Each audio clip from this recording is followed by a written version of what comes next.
De verdad que es un placer estar hoy en este evento. Fíjate, por favor, yo me siento acá. Y adicionalmente, ver el auditorio lleno, creo que es un punto satisfactorio cada vez que se hace una actividad y que haya el interés.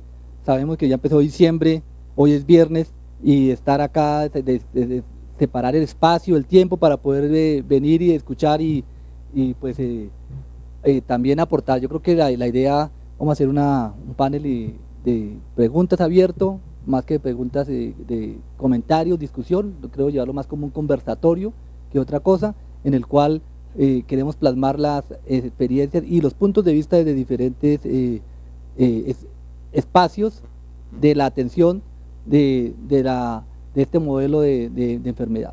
Creo que nos falta Sol. Sí, Lisbeth. Sí. Sí. Y poder compartir. Igual también yo creo que la idea es tener preguntas, si tienen, no sé si tenemos otro micrófono, doctor Sussman, que podamos tener, ok, para poner otro micrófono que podamos compartir también lo que ustedes, sus experiencias y sus puntos de vista. Yo quisiera empezar con una pregunta. Buenos días, Sol. Con una pregunta sencilla a nuestro panel. ¿Qué opinan de los datos que acabamos de ver? Buenos días. Estaba comentándole a la persona que estaba al lado mío, aquí en el auditorio, precisamente la diferencia que es marcada entre la información que nos proporcionó Cidia Caicedo y la que nos acaba de mostrar la cuenta de alto costo, principalmente el tema de maternas, porque pues de acuerdo a los datos de la cuenta ya vamos en un 80% de tamizaje, pero de acuerdo a lo que nos mostró Cidia Caicedo estábamos muy lejos del tema.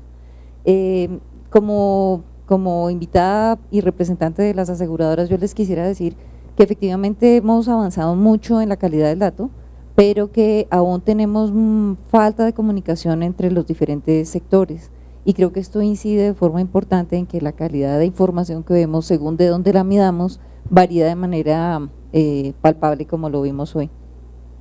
Todos los aseguradores, estoy muy convencida de que hacemos el trabajo. Seguramente aún nos falta camino por recorrer en la comunicación efectiva con toda esa red prestadora que permita de manera oportuna tener los datos como son, y cuando los presentamos, en este caso a cuenta de alto costo, actualmente aún tenemos esa división de 2 mediciones en el año. Creo que allí podría radicar la razón de esta brecha que observamos. Quiero quedarme, digamos, con la idea de que el trabajo que se desarrolla tiene unos resultados mejores que los que finalmente vemos, pero así como dijo la doctora Lisbeth Acuña hace un momento, lo que no está registrado prácticamente no existe. Es una invitación a todas las personas que nos acompañan el día de hoy a que entendamos que el registro en historia clínica es lo más valioso que tenemos. Yo también hice consulta, también tuve tiempos cortos para atender pacientes, para registrar, pero pues no podemos quedarnos en la queja constante de que es que me cambiaron el sistema, es que me piden llenar muchos datos, es que si no lleno aquí no pasa a la otra parte.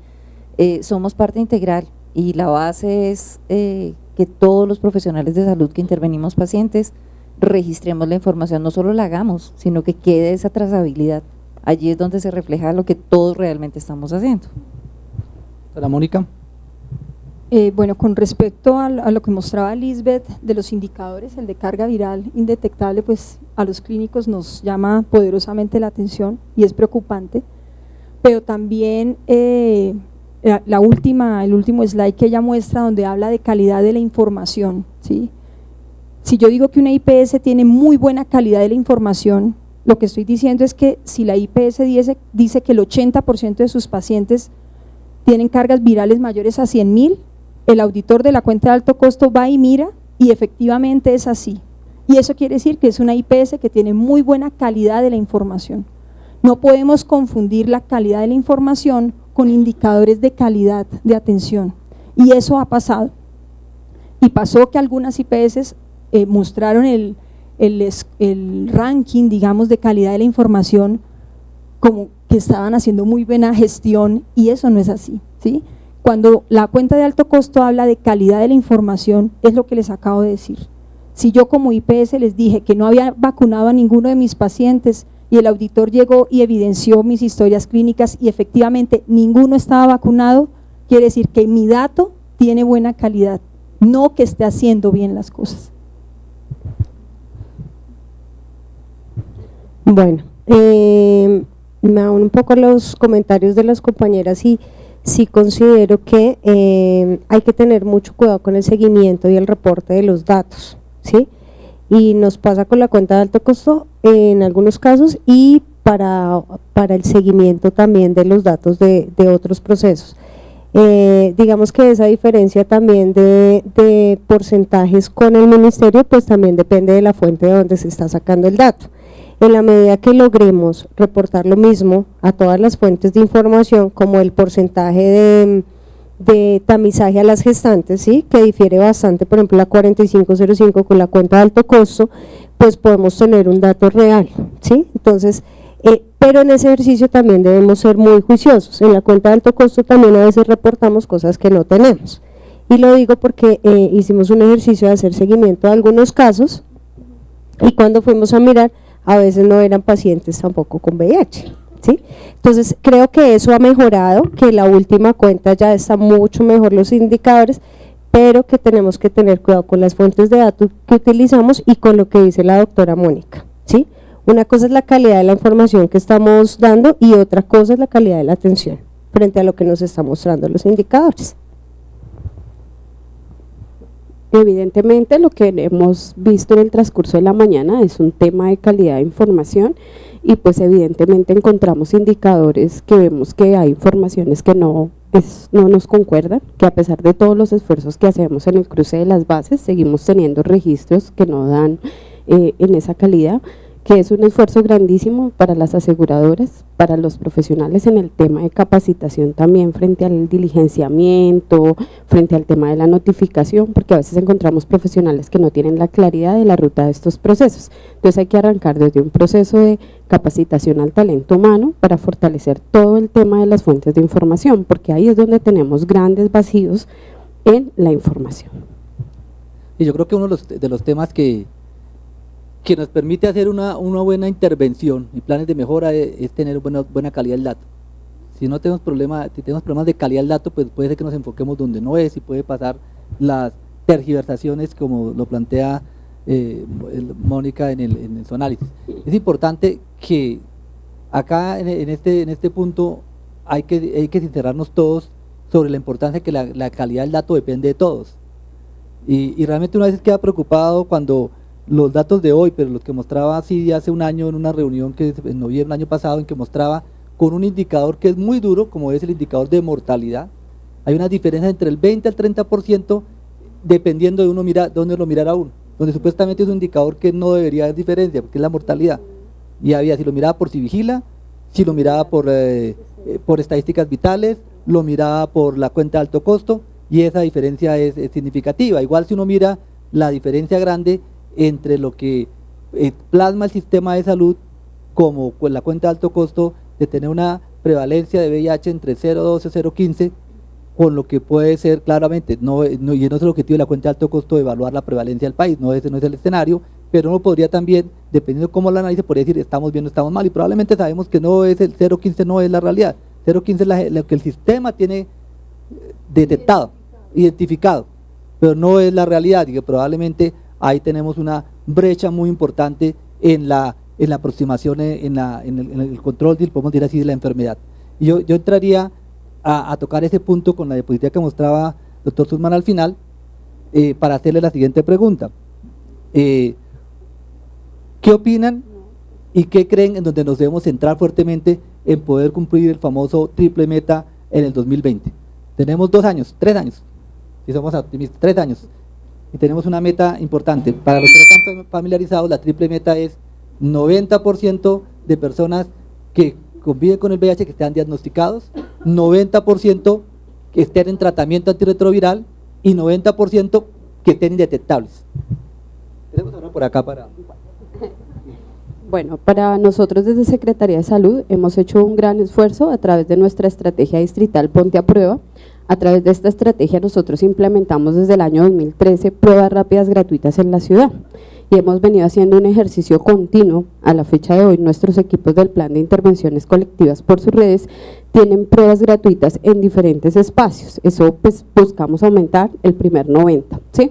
Pero es un ejercicio que no solamente se queda ahí, sino es un ejercicio también de capacitación al talento humano frente a todo el tema de la asesoría pre-test y post-test, como lo veíamos esta mañana en la presentación, que era uno de los puntos álgidos donde encontramos barreras de acceso y pues pruebas también direccionadas a poblaciones claves de la ciudad. Entonces para nosotros digamos que venimos haciendo un esfuerzo grande, pero que no solamente es el tema de hacerse la prueba, sino todo el tema de cumplir con la ruta de atención. Entonces ese es un primer ejercicio, pero ahí vienen un conjunto de pasos que debemos cumplir para lograr tener ese paciente en tratamiento con una carga indetectable, con un seguimiento a su familia y todo lo que eso implica. Entonces digamos que inicialmente desde Secretaría de Salud estamos haciendo todo nuestro esfuerzo desde la estrategia Ponte a Prueba.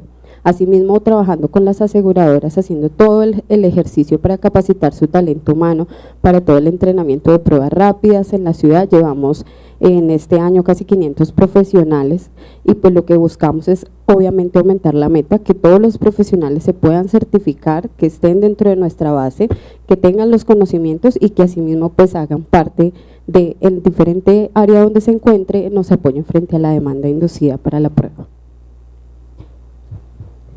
Bueno, yo creo que para lograr esa meta, primero tenemos todos que ponernos la camiseta frente al tema, ¿sí? Hay dos temas álgidos, uno es todo el tema de promoción y prevención y el otro tema álgido es la calidad de la atención, ¿sí? Entonces, creo que son dos escenarios que debemos trabajar de la mano. Primero, aumentar la demanda inducida a la asesoría de prueba voluntaria de la prueba de VIH, ¿sí? Y segundo, disminuir esas barreras de acceso que tenemos con los prestadores para la atención, ¿sí? Porque puedo lograr que me aumente el diagnóstico, pero si no logro que sean tratados con oportunidad y con calidad, pues no vamos a llegar a la meta, ¿sí? No es una meta fácil de alcanzar, ¿sí? Todavía la brecha, como yo les mostraba, al menos para las ciudades grandes, tenemos una brecha del 30% y del 21% para carga viral suprimida, lo que conlleva grandes esfuerzos desde la atención en salud. Entonces digamos que la invitación sí es, miremos la adherencia a las guías, miremos la implementación de las pruebas rápidas.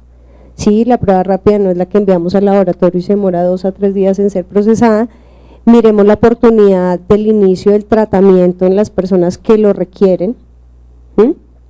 Y miremos esos puntos de fortalecimiento técnico también a los profesionales para que no tengamos barreras de acceso por ese tema. Creo que esa es la invitación que yo hago y pues que todos nos pongamos la camiseta en la tarea.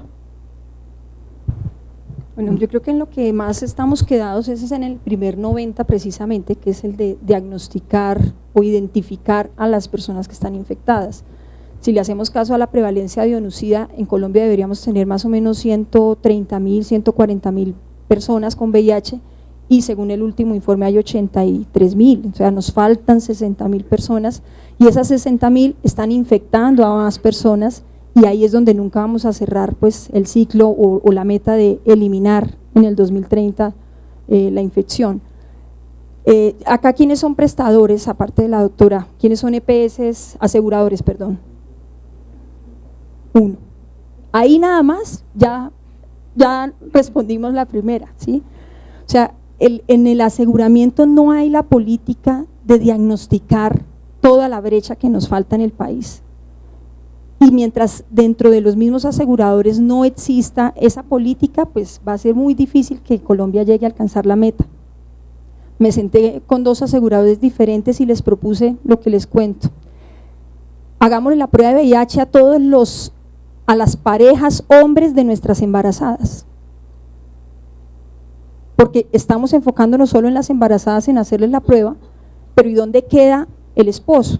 Y esos son los esposos que después están infectando a esa gestante en el periodo de lactancia y esos son los casos de los niños. Segunda propuesta, hagámosle prueba de VIH a todas las mujeres que van a hacerse una citología. Tercera, hagámosle prueba de VIH a todas las mujeres que van a planificación familiar. Si ustedes miran en la estadística de OMS, es muy curioso ver lo que pasa entre las mujeres de 15 a 24 años. Hay más infecciones nuevas en esa población que en hombres. ¿Por qué? A los que son papás, si ustedes se dan cuenta que su hija empezó a tener relaciones sexuales, ¿qué es lo que les angustia más?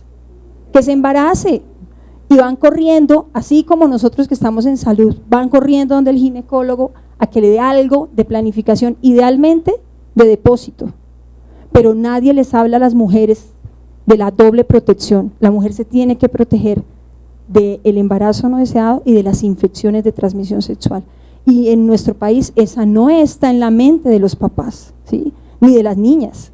Me ponen un dispositivo que dura 5 años, me ponen un implante que dura 5 años, me ponen una inyección cada mes y ya nada, preservativo, ¿dónde les estamos diciendo? Y ninguna de las 3 propuestas que hice la acogió ningún asegurador. Entonces, mientras el primer 90 no lo logremos, pues ahí vamos mal. Con respecto al segundo, mira que según la cuenta de alto costo ya lo logramos, o sea, los que tenemos identificados, según ellos, más del 90% ya están en tratamiento, que no está siendo efectivo, porque no tenemos suprimidos a los pacientes y carga indetectable tenemos en un porcentaje muy bajo, que ahí pues es más para ahondar, pero no nos quedamos toda la mañana aquí hablando. Desde el aseguramiento considero que hay varios factores que influyen en que no se haga la detección temprana. Nosotros empezamos este año una campaña que arranca el día de hoy. En este momento están en todas nuestras unidades un profesional pedagógico promoviendo el que la población mayor de 15 años se realice la prueba. Pero no es solamente decirle al público en general, y esa es una idea copiada del doctor Sussman, decirle, mire, desde que empezamos relaciones sexuales, no importa con quién ni cuántas veces, todos estamos en riesgo de adquirir una ITS, pero como estamos luchando hoy contra el SIDA, pues nos vamos a enfocar en ella. Pero no debemos olvidar la hepatitis B, la hepatitis C, la sífilis y todas las demás que ya conocemos. También estamos trabajando simultáneamente con el equipo de salud. Esta mañana, creo que fue la doctora Cidia o Sol, mencionaron un tema que es contra el que queremos empezar a trabajar, y es, si alguien en la consulta, hombre o mujer, no importa la edad, le solicita a su médico una prueba, inmediatamente viene la pregunta, ¿y por qué? ¿Con cuánto se acostó? ¿Qué hizo? Y eso hace que uno inmediatamente explote esa parte humana que es la culpa. Entonces tenemos como objetivo trabajar con nuestros profesionales de salud para empezar de cero y decir, venga, hay algo que se llama la mente abierta. ¿Por qué juzgamos? ¿O es que yo, por ser profesional de salud, que tengo 25 relaciones sexuales en el mes con diferentes personas, como soy profesional de salud, soy menos promiscuo que quien viene a mi consulta y tuvo relaciones con 2 personas distintas el último mes? Entonces es muy complicado, es entrar en un tema además cultural, religioso. Somos un país bastante conservador a pesar de que queremos ser muy liberales. Y quiero aquí aclarar que estoy hablando en nombre mío, María Isabel Galindo, no en nombre de mi empresa promotora de salud, pero sí quiero darles a conocer que queremos trabajar desde todos esos ángulos, porque es que si nos enfocamos solo en una parte del sistema, pues siempre vamos a estar cojeando. Entonces nuestro trabajo este año, que arranca, va a enfocarse en, tenga la mente abierta, no le pregunte por qué. Hoy recojo muchas ideas y me voy a que, bueno, si el médico y la enfermera logran superar esto, pero el paciente cuando llega a poner su brazo a que le tomen la muestra, la niña que le toma los datos y verifica le dice, ¿y por qué se va a tomar la muestra? Entonces, todo eso hay que trabajarlo, son detalles pequeños, pero el diablo está en los detalles. Entonces me uno a todos los conceptos que han propuesto, pero también les invito a que todos los que somos profesionales de salud o los que no lo seamos, primero pensemos en hacernos la prueba, hay disponibilidad, y segundo, no juzguemos, no somos quienes, somos seres humanos y el sexo es algo natural, fisiológico. Quitémosle ese tabú, porque creo que si logramos esa partecita podremos lograr ese 90 de la meta del milenio. Sí, yo creo que está claro que el principal problema sigue siendo el primer 90 para nosotros, y más cuando uno mira los datos en el cual estamos haciendo diagnósticos tardíos, como lo mostraba Sol. Hay algo que es bastante preocupante cuando uno ve los datos, y es que hay un grupo de personas, no sé el dato exacto, no me acuerdo ya, pero de 5 al 10% de personas que se mueren en el grupo de 20 a 25 años. Es decir, que se infectaron entre 13 y 14 años, más o menos, 7 años, siendo un optimista en que sea 7 años el tiempo de evolución de la enfermedad, que pudiera ser 10, o sea que se pueden haber infectado más temprano. Entonces un punto importante también es, ¿dónde estamos promocionando la prueba de VIH? ¿Será que tenemos que esperar que la gente venga al centro de salud? ¿Cuántos adolescentes van voluntariamente a un centro de salud? Ni siquiera cuando están con un problema, probablemente, y eso hace, y van con el papá y la mamá, en el cual probablemente no va a ser la concentración en el tema del que estamos hablando. Entonces me parece que me uno a los comentarios, pero sí tenemos que empezar a tener ideas disruptivas, de empezar a plantear estrategias diferentes dentro del sistema de salud, salirnos incluso de la misma ruta de salud que tenemos, sino empezar a plantear que esto tiene que ser un tema, incluso en otros escenarios, que hubiera pruebas de VIH en la puerta de los colegios. Puede ser ahorita completamente disruptivo. Yo soy de los que planteo que a mi modo de ver puedo herir susceptibilidades en otros escenarios, pero me parece que estamos a veces exagerando con la asesoría preprueba y posprueba. Me parece que a veces se está planteando que toca hacer una maestría para hacer una asesoría preprueba. Me parece que esa es una barrera grandísima de acceso. Me parece que podemos pedir una prueba de sífilis, podemos pedir una prueba de embarazo, podemos pedir una fetoproteína para decir que tiene cáncer de hígado. Eso también genera una situación emocional importante para un paciente. Pero todo lo podemos pedir, pero la prueba hecha hay que hacer una connotación. No estoy tratando de decir que no se haga, pero tenemos que hacer de una manera que esto tiene que volverse una ayuda y no una barrera. Sí, ya le debo entonces, qué pena me tome la palabra en el como moderador, esa es la ventaja. Pero el tema es, y lo mismo claramente, ¿cuántas de las personas que están acá se han hecho una prueba o dos pruebas de VIH? Voluntariamente, ¿cierto? Y hay gente que está interesada en el VIH, en el tema. Entonces yo creo que sí es un tema para preguntarnos y cuestionarnos en este planteamiento. De hecho, casi que la estrategia que ya han tomado algunos estados, no Estados Unidos, pero algunos estados de Estados Unidos, es la estrategia, la opción de salir, no de entrar. Usted por el decreto entra y se da la prueba de VIH, por consultar urgencias.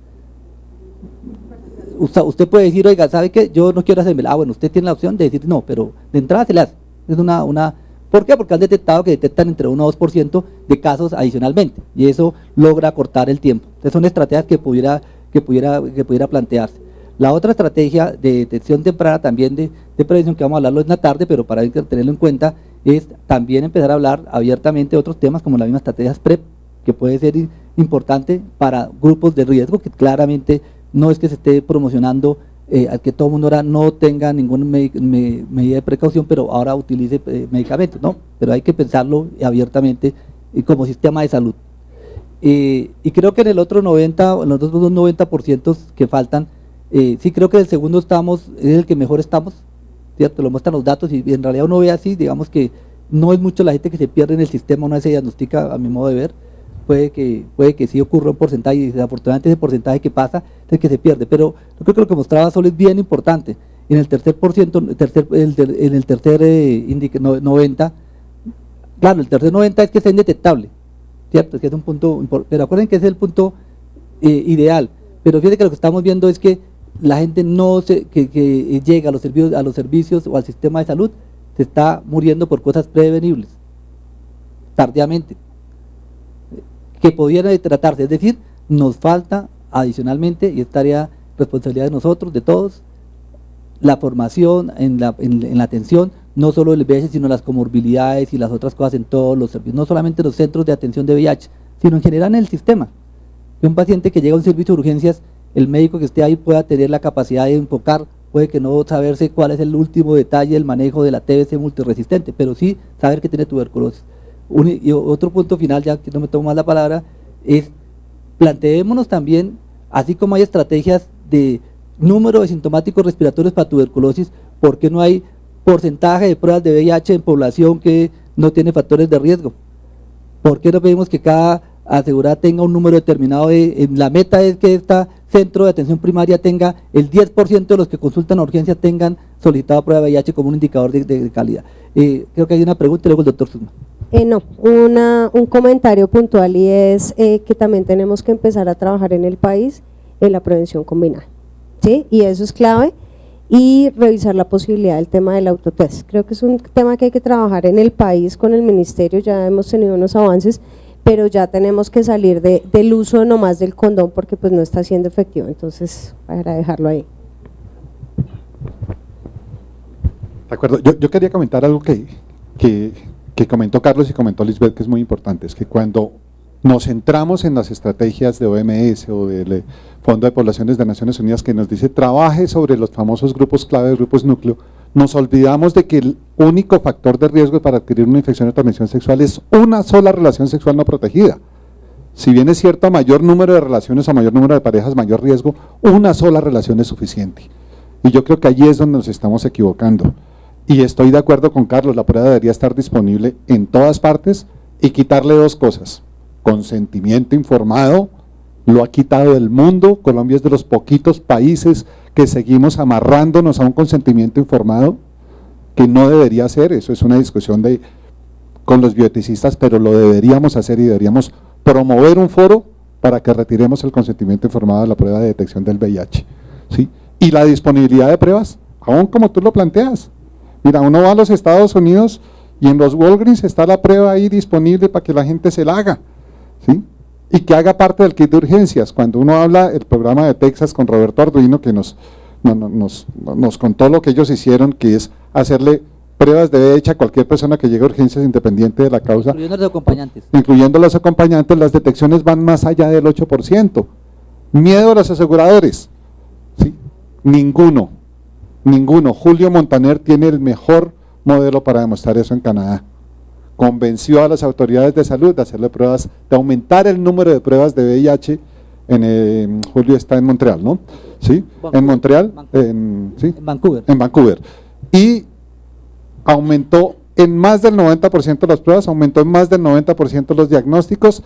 Atención temprana, intervención temprana, conclusión: a los 3 años se equilibró el sistema en costos. O sea que no es un tema de costos, es más costoso tratar, ¿sí?, a los que detectamos con infecciones avanzadas que tratar tempranamente sin complicaciones, ¿sí? Y quiero llamarles la atención sobre otro tema, que no lo mostramos aquí, pero es un dato que nosotros tenemos de Latinoamérica. En Latinoamérica tenemos una epidemia creciente en mujeres en edades medias, por las razones que sean, podemos discutirlas, ¿sí? Liberación femenina, me separé, nunca en la vida he tenido nada y lo voy a tener ahora, lo que quieran, pero nos estamos olvidando de esa población, ¿sí? Y ahí es donde tenemos que trabajar.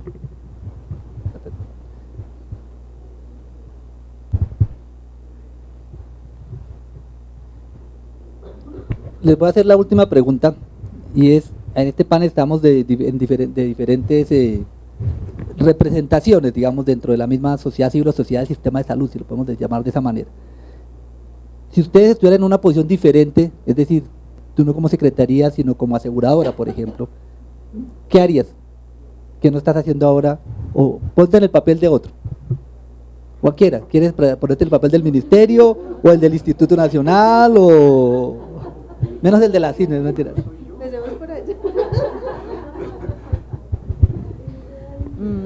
Bueno, digamos que la pregunta está muy capciosa. Sí. Esto no va a quedar grabado. Bueno, digamos que me gustaría hacer un poquito del papel de la cuenta de alto costo, aunque desafortunadamente no nos pudo seguir acompañando la doctora Lisbeth. Digamos que habría dos cosas. Una, quitaría las 2 mediciones que hay en el año para VIH, porque considero que el recurso y el esfuerzo que se invierten en la medición que se hace a mitad de año pudieran más bien aprovecharse en una sola medición para un año completo, y que nos permitiera quitar unos sesgos que detectamos desde la prestación y desde el aseguramiento relacionados con las fechas en que se hacen las actividades de la guía de práctica clínica. Entonces, en esa parte yo invitaría, ha habido muchos runrunes últimamente de que va a desaparecer ese segundo corte, pero hasta que no salga la resolución no podremos cantar victoria. Y digamos que a la secretaría, si yo fuese la secretaría, yo qué haría. Creo que en los COVES no solamente pensar que el asegurador es el responsable. Creo que sí, tenemos muchas cosas que mejorar, creo que hemos aprendido lecciones valiosísimas, pero creo que sería muy importante poder ver el ámbito de ese paciente con unos ojos adicionales, no solamente desde lo que dejó de hacer el asegurador, sino desde todo el entorno sectorial. Es decir, las áreas de salud somos una partecita, pero ¿qué pasa con las alcaldías? ¿Qué pasa con saneamiento? ¿Qué pasa con educación? ¿Qué pasa con el entorno psicoafectivo de esas personas? Si bien las aseguradoras intentamos hacer mucho más allá de lo que nos corresponde, pues no somos los únicos actores en este tema. Entonces de pronto yo le plantearía eso si yo fuera por hoy la Secretaría de Salud. Bueno, yo también quisiera ser la Secretaría de Salud. Yo tendría otra fuente de información. O sea, a mí me parece que, y yo lo aplico desde la posición en la que estoy, yo no me conformo solo con que me digan que en Manizales tienen el 90% de sus pacientes indetectables. Yo le pido al laboratorio clínico cargas virales y le hago seguimiento en el tiempo yo. ¿Qué nos pasa en el país? Que nos conformamos con lo que nos digan y no confrontamos los datos. Yo vigilaría hospitalizaciones por VIH. Esa me parece una excelente medida. Y ahí estás mirando resultados de todo el proceso de la cascada que hemos visto a lo largo de la mañana. Cuando yo trabajaba en el Hospital Simón Bolívar, que estuve casi 9 años, el 90% de los pacientes que se hospitalizan no son nuevos diagnósticos. Son pacientes diagnosticados hace años que se cansaron de esa movilidad que nos mostró Lisbeth. Ese paciente de una EPS que ya no existe, que en el año tuvo 3 o 4 IPS que lo atendieron. Y eso como ente gubernamental yo debería estar analizándolo. Este señor se murió diagnosticado en el año 2002 porque en los últimos 2 años abandonó el tratamiento y la última IPS que lo atendió, realmente cuando quedó desafiliado no se interesó por ver qué pasaba con él. En nuestro sistema, los privados o las EPS, perdió el paciente el trabajo, se reporta como desafiliado y hasta ahí llegó mi responsabilidad, ¿sí?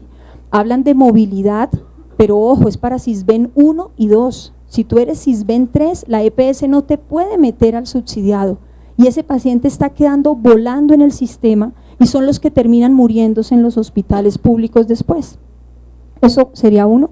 Vigilaría los laboratorios que procesan genotipos y esa me parece que es una medida que deberíamos tener. O sea, ese paciente que aparece con esas multiresistencias tan temprano, o sea, gente muy joven, hombre, para que yo termine con un virus multiresistente es porque la IPS hizo mal las cosas, le entregó medicamento a alguien que no se lo estaba tomando bien durante mucho tiempo, se lo entregó mal, un mes sí, un mes no, y eso también vale la pena vigilarlo. Yo buscaría como confrontar la información de la cuenta de alto costo con otras fuentes de información para llamar la atención. Bueno, es que no sé qué quiero ser.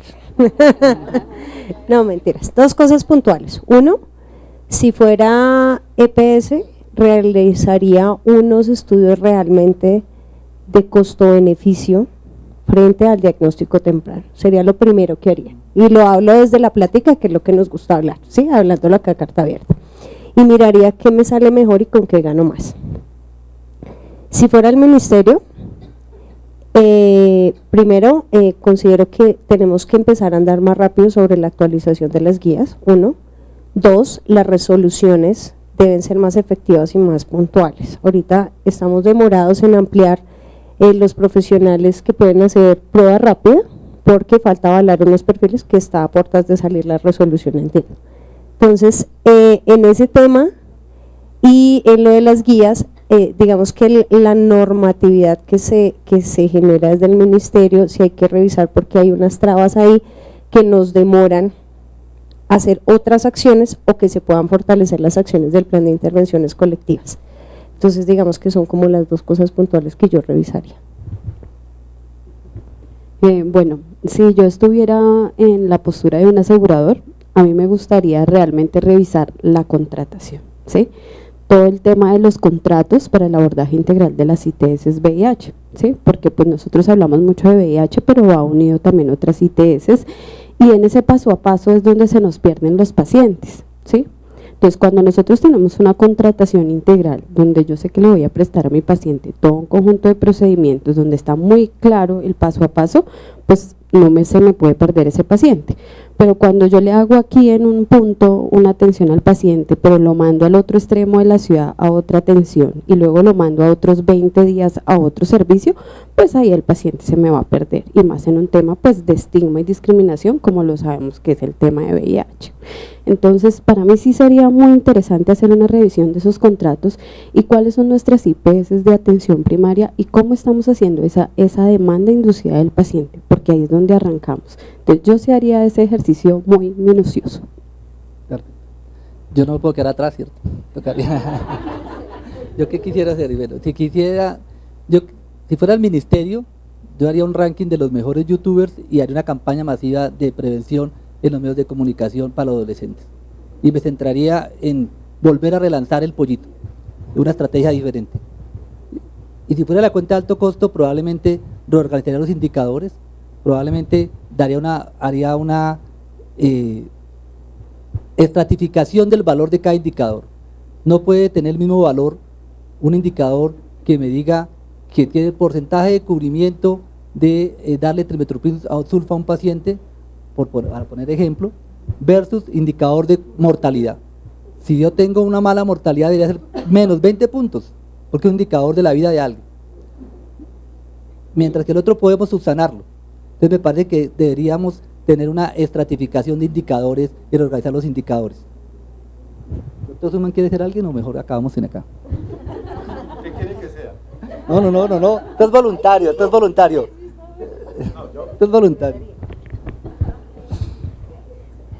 Yo el primer comentario que voy a hacer es que el alumno supera al maestro. A mí me decían que yo era el que hacía las preguntas capciosas.